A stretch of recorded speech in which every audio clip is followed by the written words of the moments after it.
My name is Acquy Trojan, and I'm with Mountaintop Golf Cars and GolfCarCatalog.com. Today I'd like to speak with you about when you come home from your vacation away and your golf car doesn't run. You think that your batteries may be dead and you plug in your charger, and sure enough your charger doesn't come on, so the car doesn't run and the charger doesn't work. So what do? Well, that's a problem that many people face in the spring or the fall when they've come back from a long stay away and the car has not been cared for. Here in front of me I've got two style chargers. The top one is a plug car charger. It's got a typical round plug. It's a 48 volt. The charger at the bottom is an easy-go charger, and this has got the typical E plug as we call it, and it is both of them are automatic, and what that means is they have to sense a voltage from the battery before they can come on and start to charge the battery. If your batteries in your golf car, be it a 48 or a 36 volt, have dropped below that certain cutoff voltage that the charger has to see to recognize the batteries, come on, it will appear to be dead and no good, but in fact, your batteries have just lost too much juice. We're going to walk through a procedure of how to get the juice back into the batteries so that you can then plug your charger back in and it will work again. For convenience sake, we went ahead and pulled the seat off of this golf car. This happens to be an E-Z-GO TXT 36 volt golf car.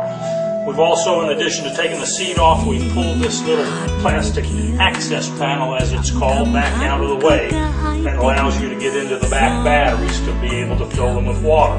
The first thing you want to do is pull a cap off and be sure that you have enough water in the batteries, and they have to be over the plates. The water must be over the plates at all times for good battery health. We'll discuss battery health more in detail at another time.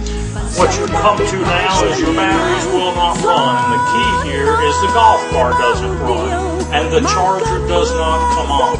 There could be other reasons for this to be the case, but in this case we are assuming that the batteries are discharged and they need to be brought up to a sufficient charge for the battery charger to recognize that critical cut-on voltage that it has to see. Here we're looking at 6-volt batteries. They are all connected together in what we call series. This battery is connected to this battery, is connected to this battery. You don't need to disconnect anything to do this procedure. Leave everything connected as it is. You want to take a little 12-volt automobile battery charger, very similar to this Sears model 10 amp, 12 amp. This simply plugs into the wall, the 110 outlet, and you take your leads, and in this case, this battery and this battery being connected together make up 12 volts. We hook the positive here, we hook the negative here. We allow this battery bank. These two batteries alone are charging for approximately a half hour to an hour. When that is done, you come over and you change from those two batteries to these two batteries.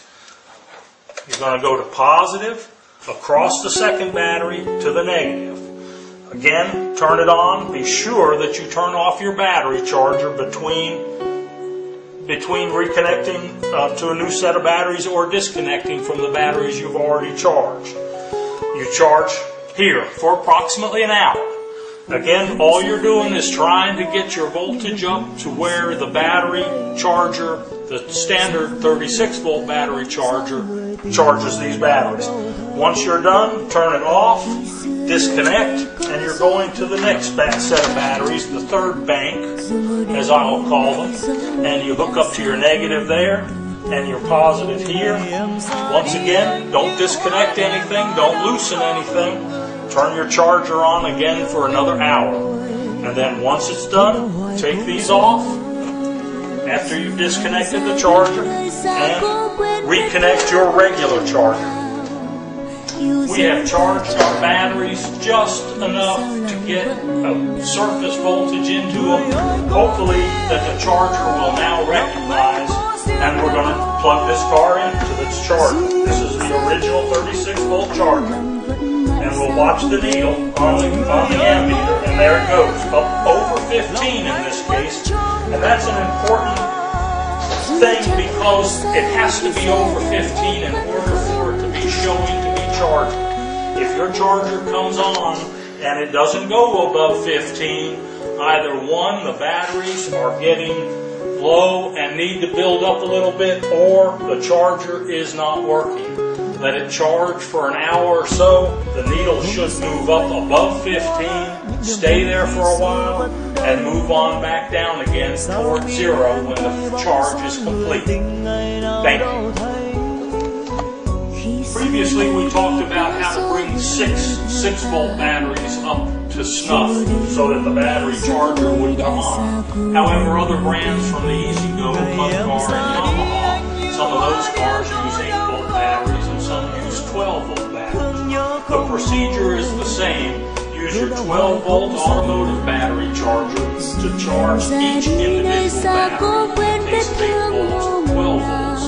And only charge them on 8 volts, only charge them for about a half hour at a time. And you don't have to, again, disconnect anything, but you can only charge one battery at a time, not 2 like we did on this E-Z-GO.